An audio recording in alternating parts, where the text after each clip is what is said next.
Hello, good evening to everyone. It's me, Zhaneth again. Welcome back to my channel. This evening, I would like to share to all of you how to make this simple bracelet. Durable and affordable and easy to make. Yeah. So, please join me until this project is done. I have my pliers. I have my 3 types. And I have my old scissor glue for it. This glue can be used by rubber, metal, plastic. So let's start. I start with I think I start the small one first, like that. Yeah, because I don't want to cut my wire easily, so I put in first the beads inside, like that. Approximate size of this one. Yeah, I put a little bit tail about half inch like that. Make approximate size of that loop, like that. You can use your 2 plies to hold and make the loop nicely, and this one you can press nicely so that won't scratch your skin, and for the best result also, like that. And when you turn this one to 2 rounds of your wire, so that won't easily come out. Yeah, and help your other hand to make smooth the wire, like that, and not easily to come out. That you can see, I have my loop like that. Yeah, and it's not scratching. You won't get hurt your skin. It's like that, closer to the loop. And use the pliers to bend down.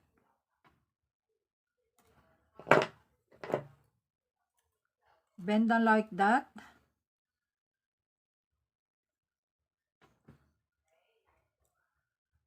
And bring over your wire going out, like that.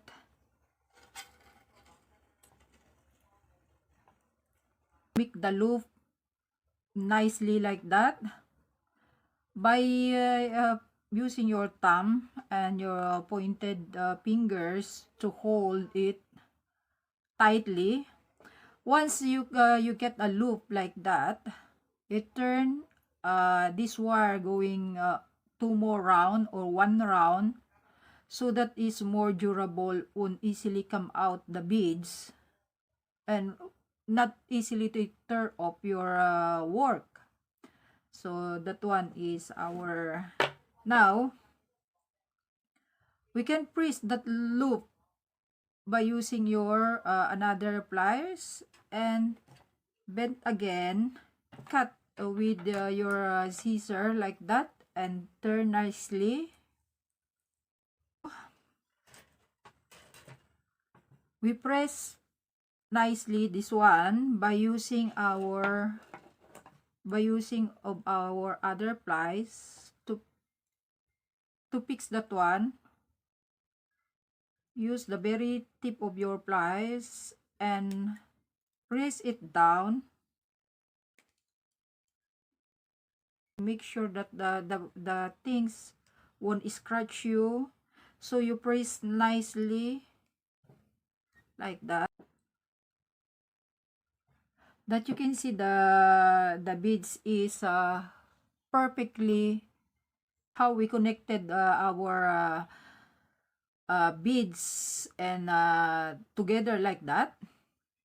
Now I put the white one at least 2 because this one is small. At least 2 to connect that one. Before you make a loop to this side, you inserted first here like that, or you make a loop first before you inserted this one, but be sure you inserted that one so that we can connected that one. We insert this one first. Insert like that. Now after we make a loop like that, so this is connected already. Yeah, now it's connected already with the other beads like that. Yeah, and make another loop, not perfect but almost, not too big, not too small, like that. So we always remember how we start the loop, how big that one, because you can see to the long nose where did you start, because have scratch like that, and pull it down like that, pull, and make sure the loop is almost on your very tip of your work, like that, so you can adjust when you get a little bit bigger. You can adjust the loop by pressing down like that. You can see the loop like that, and you can adjust how the size. Oh, now is a little big the size, and then you can pull it nicely. You can adjust that one when you can see is a little bit bigger. Yeah, and insert and pull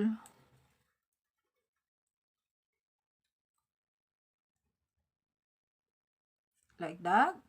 So you can see the loop is almost perfect. Now this one is wrap the wire 2 times. Yeah, and support. Now that is 2 times already. I pull the wire and help to cut your wire by using your scissor. It up already, and because it's halfway, so you can grab your wire nicely using other plies, using like that. Press out and grab the tail of your wire and push it nicely like that.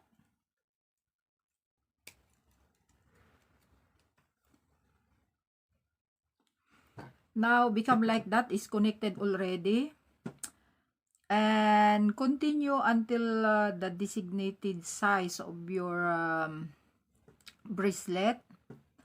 I mostly use I mostly the length of my bracelet is 7. Just continue doing our things like that you can see.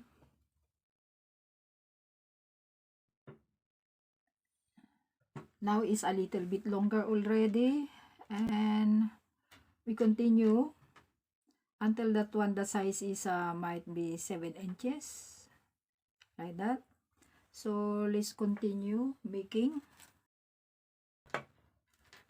Always take a look whether it can scrub your fingers like that you can see already that not scrubbing your hand, your fingers. Yeah,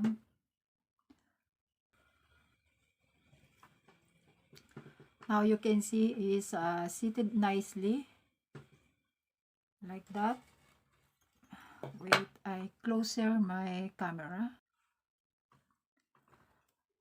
Before you close, you inserted first the other side like that, and use the other plies like that to tighten the loop.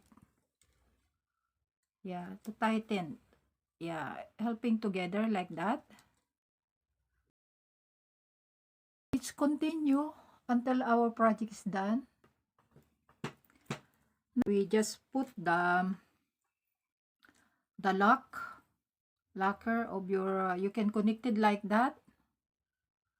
But this one more patient, you make this one, use the pliers to flatten a bit. I squeeze a bit, just nice, just fit like that. Yeah, you can use a little bit force, so can inside here like that. So both can insert like that, a little bit pressure to put inside. For the best result, you can press a little bit, yeah, before you put the glue. Yeah, put a little bit glue and wait for a second to make it dry. Now that one, the result of my bracelet, that's the lacquer like that. Yeah, and by simple things, that's durable, and you can choose any color you want. Just this is my new project, and yeah, it's I use copper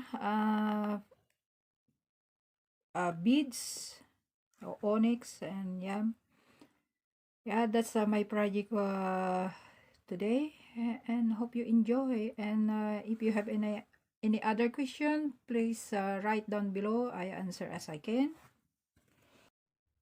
Now our project is done, that you can see.